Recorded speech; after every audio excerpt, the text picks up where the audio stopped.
அது முழுக்க முழுக்க சங்கிகள் நடத்துகின்ற மாநாடு.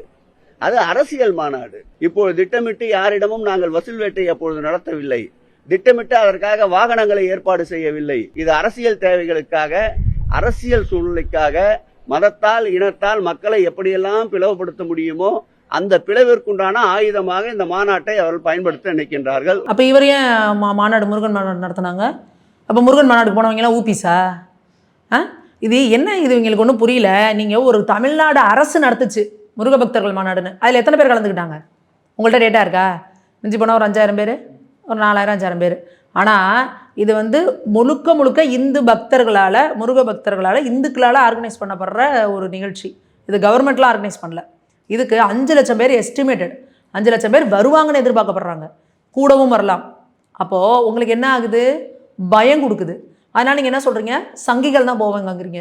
நீங்கள் இப்படிலாம் சொல்லுவீங்கன்னா தினம் ஒரு வீடியோ மக்கள்கிட்ட எடுத்து போட்டுக்கிட்டு இருக்காங்க. அதில் திமுக காரர் கொடி கட்டின வண்டியில் இருக்கவர் சொல்கிறாரு, நான் திமுக காரன் தான், ஆனால் நான் முருக பக்தன், எனக்கு முருகன் தான் உயிர், நான் முருக பக்தர் மாநாட்டுக்கு போவேன். அப்படி போவேனான்னு எனக்கு ஒரு கட்சி சொன்னுச்சுன்னா அந்த கட்சியே எனக்கு வேணாம் அப்படின்னு சொல்கிறாரு. இந்த தெளிவு இங்கே தமிழக இந்துக்கள் கிட்ட வரணும். வர ஆரம்பிச்சிருச்சு.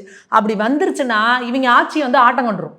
எப்படி நான் இந்த பக்கம் சாமியவும் திட்டிக்குவேன், ஆனால் சாமியை கும்பிட்றவன்ட்ட ஓட்டும் வாங்கிக்குவேன் அப்படின்னு நீங்கள் ஒரு பித்தராட்டம் பண்ணிட்டு இருக்கீங்கல்ல, இந்த சாயம் வெளுத்து போயிடும்.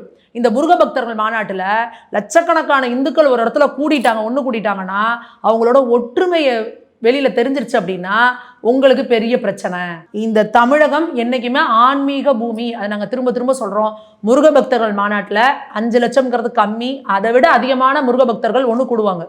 அப்போது எங்கேயுமே நாங்கள் திரும்ப திரும்ப சொல்கிறது, ஒன்றுபட்ட இந்து சக்தி வென்றே தீரும்.